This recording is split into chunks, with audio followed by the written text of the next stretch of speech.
नागपुरात अन्न आणि पुरवठा विभाग आणि अजनी पोलिसांनी संयुक्त कारवाई करत सरकारी धान्याची काळाबाजारी रोखली आहे। या कारवाईत 200 पोती बेकायदेशीर तांदूळ जप्त करण्यात आला आहे। जप्त केलेल्या मुद्देमालाची किंमत अंदाजे 14 लाख रुपये आहे। अजनी पोलीस ठाणे हद्दीत तुकडोजी पुतळा चौक परिसरातल्या ताजनगर परिसरात हा छापा टाकण्यात आला। शुभ किराणा आणि जनरल स्टोअर समोरील टीन शेडमध्ये ट्रकमध्ये बेकायदेशीरपणे तांदळाची पोती भरली जात होती। याबाबत गुप्त माहिती मिळताच अन्न व पुरवठा विभागाच्या विभागीय अधिकाऱ्यांनी पोलिसांसह घटनास्थळी छापा टाकला। तिथे ट्रकमध्ये पोती भरणाऱ्यांना तांदळाच्या खरेदी विक्री आणि परवान्याशी संबंधित कागदपत्र मागितली असता त्यांनी कोणतीही वैध कागदपत्रे सादर केली नाहीत।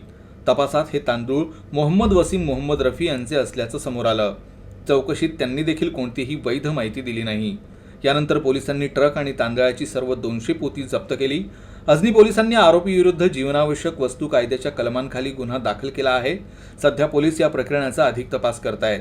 हे सरकारी धान्य होतं जे शहराच्या विविध भागातून छुप्या पद्धतीनं गोळा करण्यात आलं होतं आणि त्याची पुढे काळाबाजारी करण्यापूर्वीच ते छापा मारून जप्त करण्यात आलं। जो अधिकृत उसके बिल्स है, बिल्स की डिमांड की, तो वहाँ के जो ओनर थे मोहम्मद वसीम मोहम्मद रफी, ये वो रहने वाले बड़े ताजबाग, ये उस चावल का प्रॉपर बिल दे नहीं पाए। तो उसके वजह से अन्न वितरण अधिकारी ने इसेंशियल कमोडिटी एक्ट, अत्यावश्यक वस्तु अधिनियम कलम 30 व 7 के हिसाब से पुलिस स्टेशन में एफआईआर दी और अपराध क्रमांक 300/25 दाखिल किया गया अजनी पुलिस स्टेशन में।